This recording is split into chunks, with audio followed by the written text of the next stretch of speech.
Plus colour आहे ना एवढ्या टेम्परेचरमध्ये काय कलर आहे जबरदस्त. पान बी 3-3.5 बोट. आता किती महिन्याचा ऊस आहे हो? बघा ना आपण गहू किती महिन्यात निघतो. गहू 3 महिन्यात निघतो.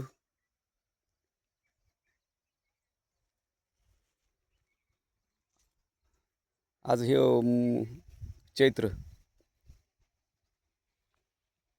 खरं लई टाईट आहे. बरं ह्याच्यामध्ये गहू बी केला तुम्ही? डबल गहू आहे. डबल लावलं ना गहू. हो आणि ह्याच्या हरभरे झाले. हरभरा होतं. ह्याला आपले खत पहिल्यांदा एक पोतं आणि ग्रॅन्युअलचं एक. हो परत आता एक ग्रॅन्युअलनी एक हे टाकलं. आणि फवारणी किती केला? ती एकच केली म्हणायची चांगली ती काय उगती होती ती. गव्हाला त्याला एकदा केली नाही. आता सेपरेट ह्याला एक केली ना. हो काय जाणवतं का तुम्हाला ह्याच्यात? एक खातात ह्याच्यात ग्रॅन्युअलमध्ये ह्याच्यात फरक जाणवतोय का? बरोबर म्हणजे तुम्हाला दिसलं नाही तुम्हाला नाही म्हणलं मी 8 दिवसांनी तुम्हाला दाखवायला आणतो आता नको.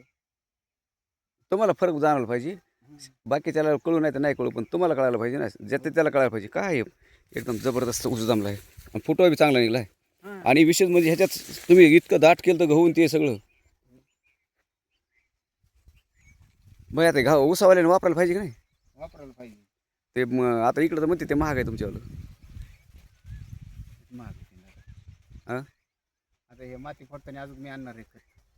अजून माती फोडून एक टाकायचं. आणि आता याला बॅक्टोरीज किट आणि एक RPS खालून सोडायचं आपल्याला. फक्त ह्याला पूर्ण ताकद लावायची. एक पाऊण एकर आहे ना. हं. मग समाधान वाटतंय ना. शेतकऱ्यांना वापरायला पाहिजे नाही? वापरायला पाहिजे. वापरायला पाहिजे. आज मार्केटमध्ये भाव खात्याचे काय झालेत? आपलं 1300 रुपयाला पोत आहे. तेच ना. आणि आपलं शेणखत, फॉस्फरस सगळे मेन घटक आहेत त्यात. आणि ग्रॅन्युअलमध्ये मायक्रोन्यूट्रन्स पूर्ण घटक आहेत त्यात. त्याच्यामुळे ही क्वालिटी तयार होती. आणि कमी खर्चात उत्पन्न आपलं वाढतंय. तर अशा पद्धतीने हे शेतकरीत एकदम छान आहे. आणि गहू काढा आहे, हरभरा काढा आहे ह्याच्यामध्ये. अजून काय होतं? कांदे. कांदे. हा 3 पिकं काढलेत.